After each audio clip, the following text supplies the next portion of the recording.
struggling with your campaigns? Maybe they're not performing as well as you thought they would. Well, luckily for you, the team at Xgrowth have nailed the art of account-based marketing. So if you'd like to know more about how you can hop on the ABM train, book a free consultation with the account-based marketing experts at Xgrowth to help you get started with your ABM journey today.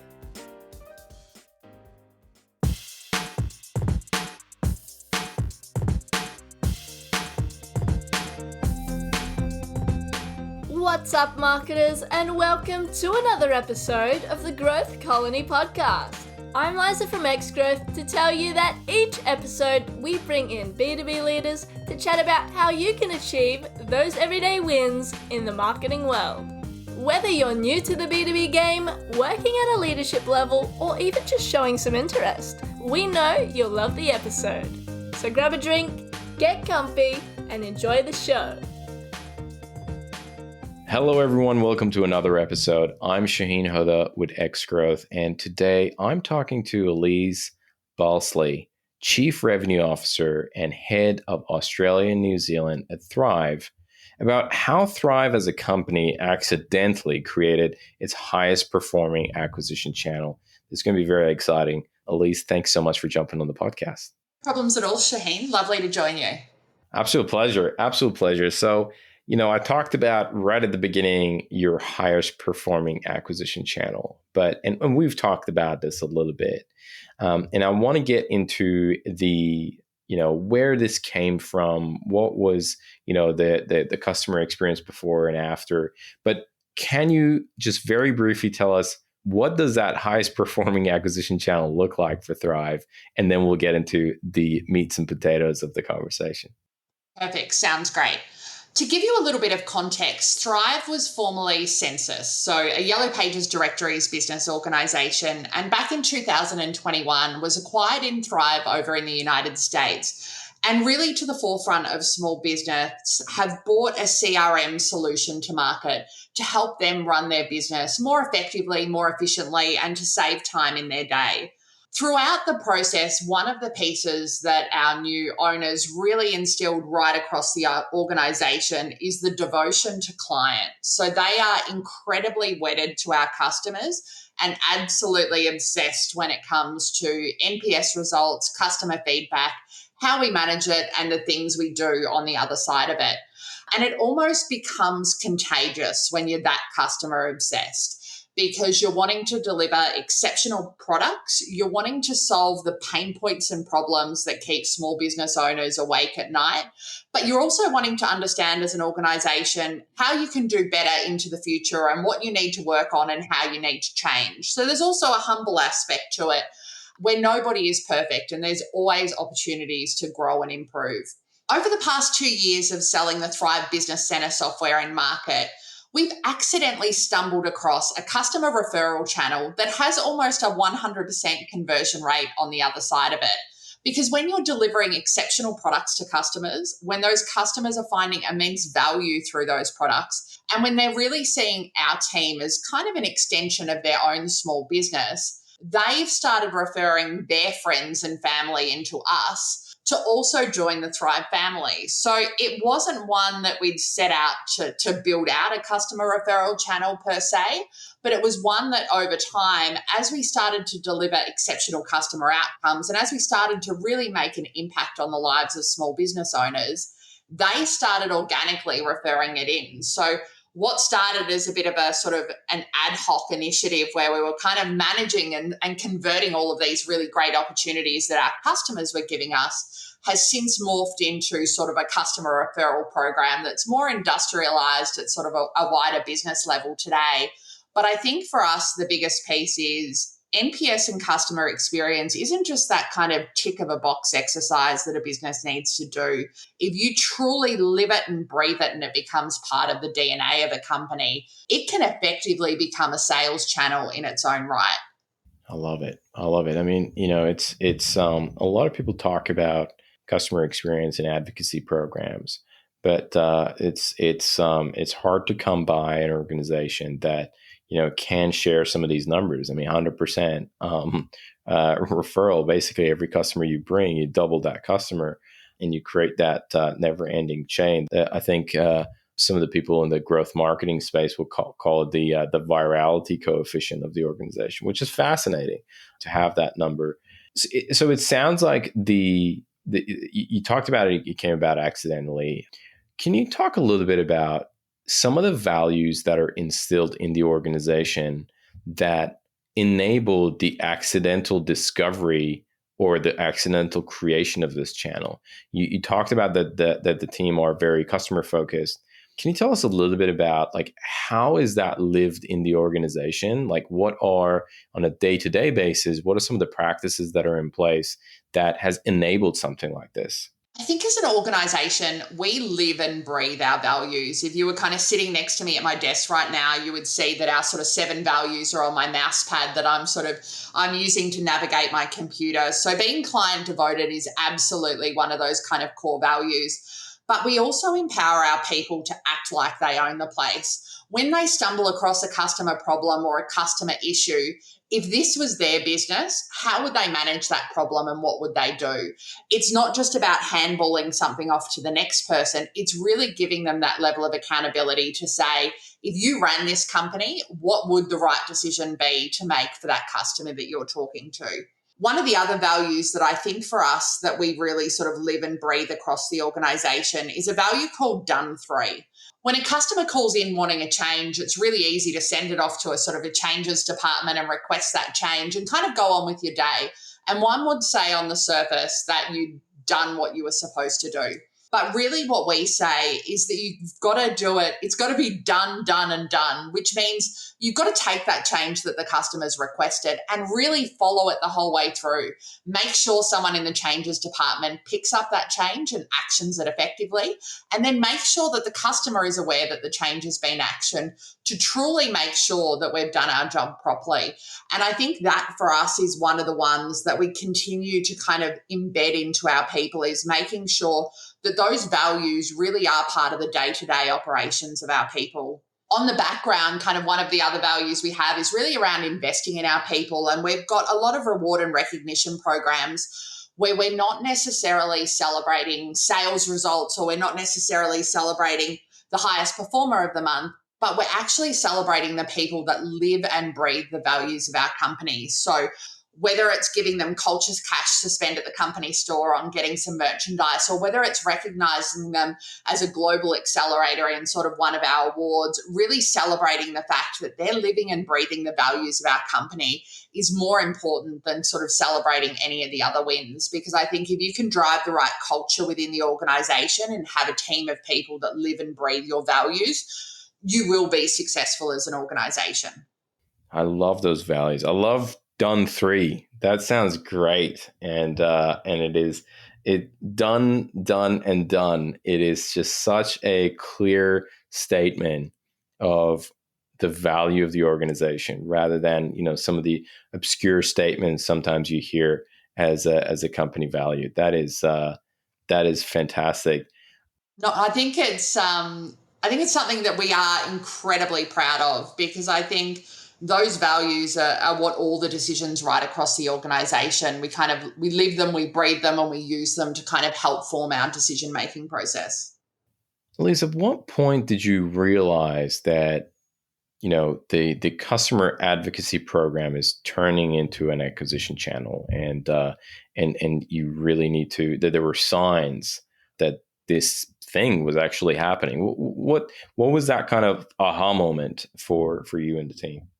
For us as an organisation, we're really trying to solve the pain points and problems that small business owners have at 3:00 in the morning when they wake up and they start worrying about something in their business. That's at the heart of kind of the problems that we're trying to solve for them. So whether it's their cash flow within the organisation, whether it's that they've got no clients booked in their diary tomorrow, but small business owners started out in small business because they had a dream or a passion and something that they were really great at.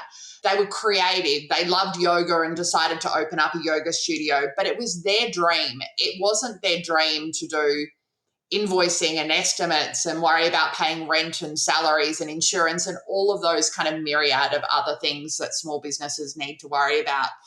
And so for us, by making a small business's life easier, which came from delivering them a really great product paired up with delivering them an exceptional kind of service and experience in the background, we started to initially hear those really great stories. There was couples that had a small business. So I'm sort of reflecting on a decking company in Melbourne that I've been chatting to. That's a husband and wife business. He was a decking contractor. She did all of the admin, the bookkeeping, the booking all of the jobs. They weren't eating dinner together. They were both busy running off in separate directions. And the initial problem that we were able to solve for them was that we could actually drive efficiency into their business so that they could have time together, so that it didn't take so much of the wife's time to be able to do a lot of those tasks in the background. And actually, ultimately, she's been able to go off and pursue her own dreams and her own career because we've been able to free up that time. But we've also become an extension of their business. And so they love the relationship that they have with us. We do have a really good partnership. And in turn, they continually talk about us to their friends, to their family. And it ends up trickling back in as opportunities. And I think for a lot of business owners out there, people spend a lot of money on acquiring and looking for new customers. Leads are incredibly expensive.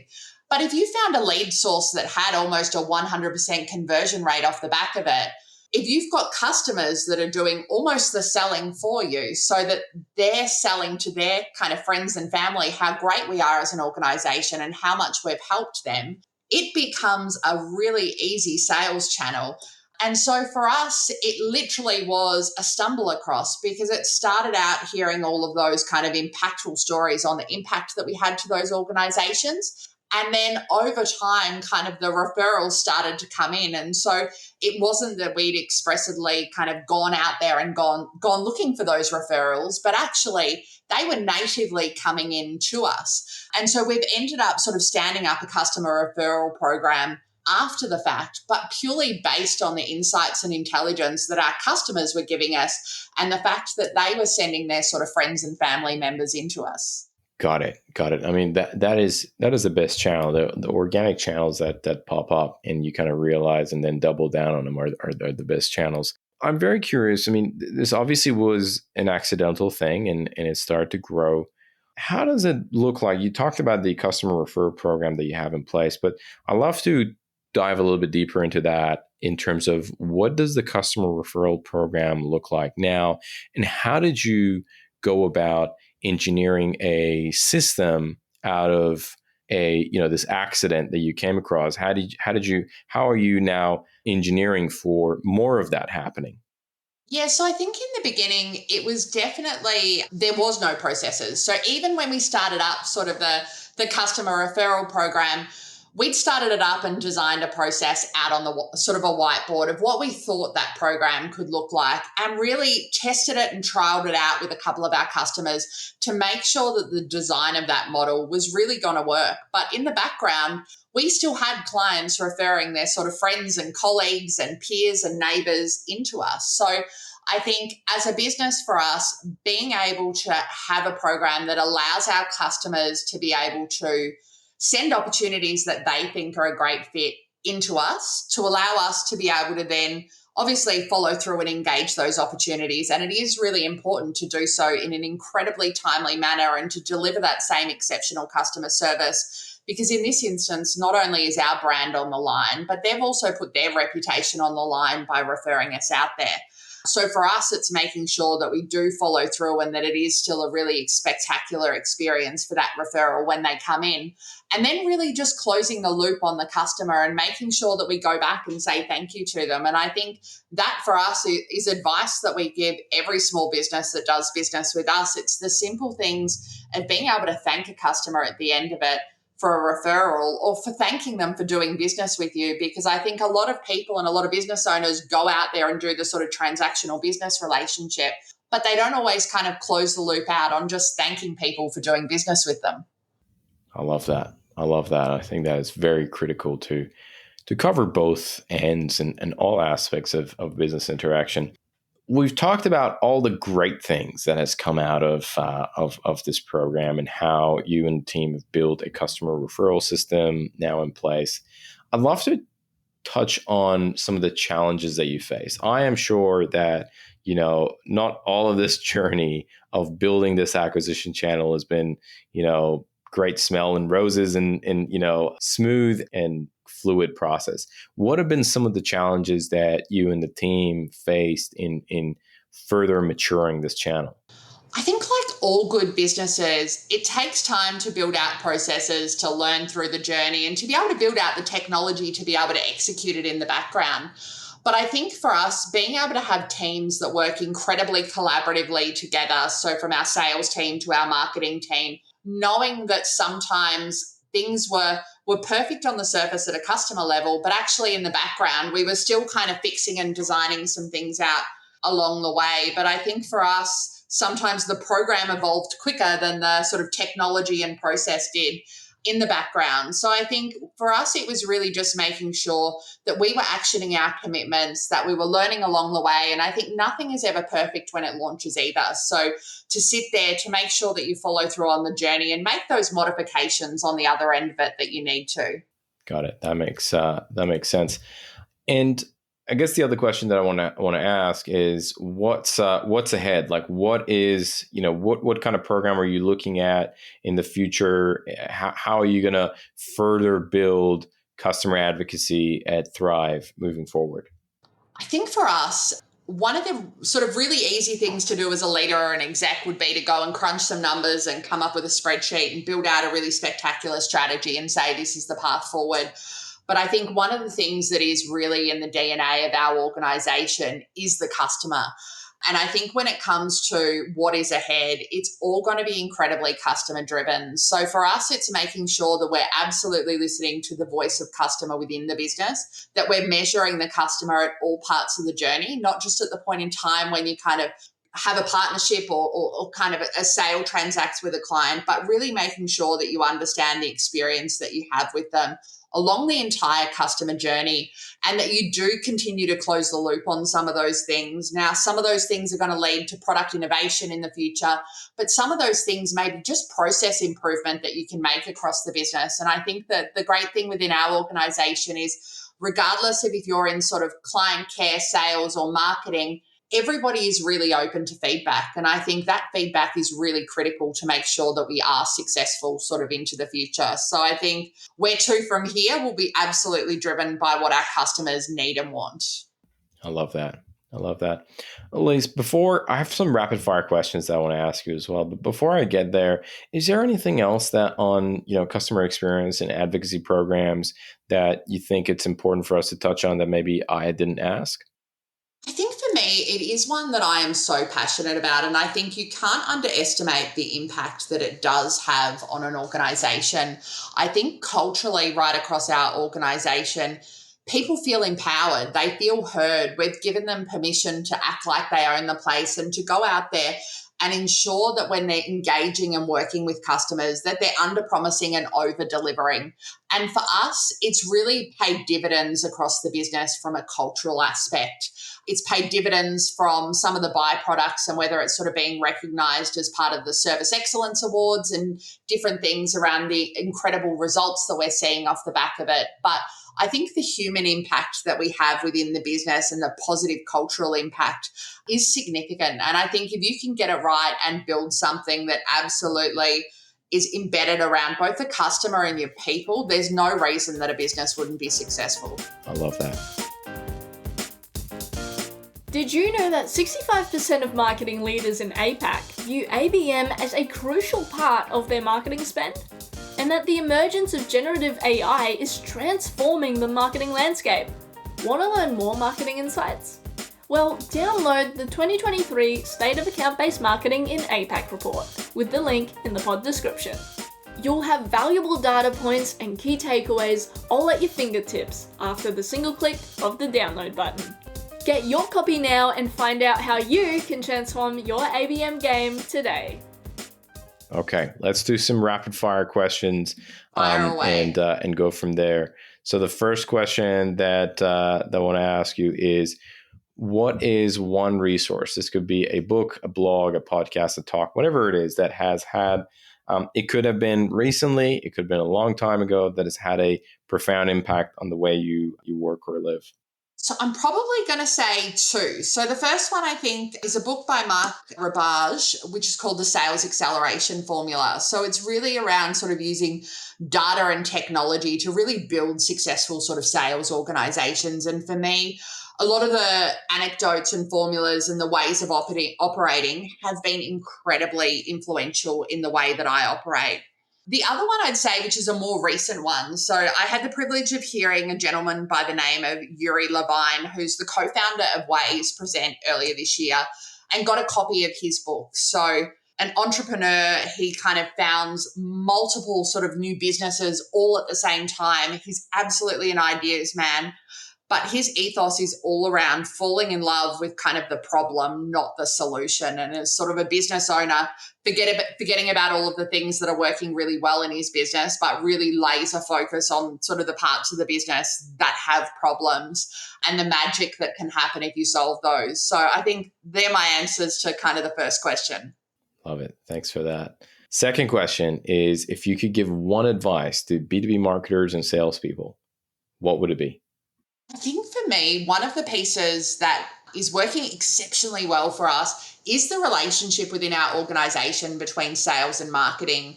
I think over the years, I've kind of worked between sales and marketing teams, and everyone doesn't always cohesively get on. It can be marketing's fault, it can be sales's fault. And I think the team that we have at the moment operates like one cohesive team. We have an incredibly flat structure, but they are both there and have each other's back. They would talk to each other morning, noon, and night. They're sharing feedback and insights and ideas and suggestions. And for me, is bringing that sales and marketing relationship as close together as you possibly can will absolutely pay dividends for you. That is such a great point. That's a great point. Okay. Question 3 is, who are some of the influencers that you follow in the marketing or sales space? So I think there's probably lots of influencers that I follow, and I think a couple of the books I mentioned earlier were definitely people that have influenced me. But I think I am incredibly lucky to work with some incredibly talented marketers, both in Australia and New Zealand. And I think for me, I am blessed every single day that we have such an exceptional team that have such amazing ideas. And I actually think I'm pretty lucky to have the A team and the dream team here at Thryv Australia. I love it. I love it. So it's the internal team it is. Absolutely. Last question, Elise. What is something that excites you about B2B today? I think for me, and I'm going to say from a B2B standpoint, I predominantly work in the small business side of B2B, which in reality is 98% of all businesses here in Australia and New Zealand. And I think the piece that really excites me is these are all people that have a dream. I am blessed to be able to work with more than 100,000 customers across the two countries that all set out and started up a small business. Now, being able to sit back in the background and kind of partner with them and work with them and watch it be from sort of one man in a truck working on his dining room table and being able to be part of that journey in the background and see them move into a factory and hire their first apprentice, get some branded polos and put some branding on their vans and utes, and over time build a really thriving small business. I think being able to be part of those stories and multiplying them out by the tens of thousands of clients that we do business with really puts a fire in your belly. And so for me, being able to feel like we played a small part in the success of so many incredible small business stories is something that really excites me and does definitely put a spring in your step when you get out of bed every day. I love it. Elise, just want to say thank you so much for coming on the podcast. Thank you so much for your time, and thank you very much for all the insights, especially around customer advocacy and how you pretty much have created that out of I don't want to say thin air, but accidentally created at Thryv and then built on top of it. So thank you so much for all the information and insights. No problems at all. Thank you for having me. Today's episode of Growth Colony was produced by Alexander Hipwell and Liza Maywald. It was edited by Dave Samito with additional editing by Liza Maywald and music arrangement by Alexander and Liza. Special thanks to Tina Wabe. We couldn't make the show without you. Growth Colony is hosted by Shaheen Hoda, Director of Growth at Xgrowth. If you enjoy the podcast, please subscribe and give us a rating on Spotify or Apple Podcasts. Do you think you'd be a great guest or just keen for a chat? Send through an email at podcast@xgrowth.com.au. That's podcast@xgrowth.com.au. That's all for now. We'll catch you next week, right here on Growth Colony.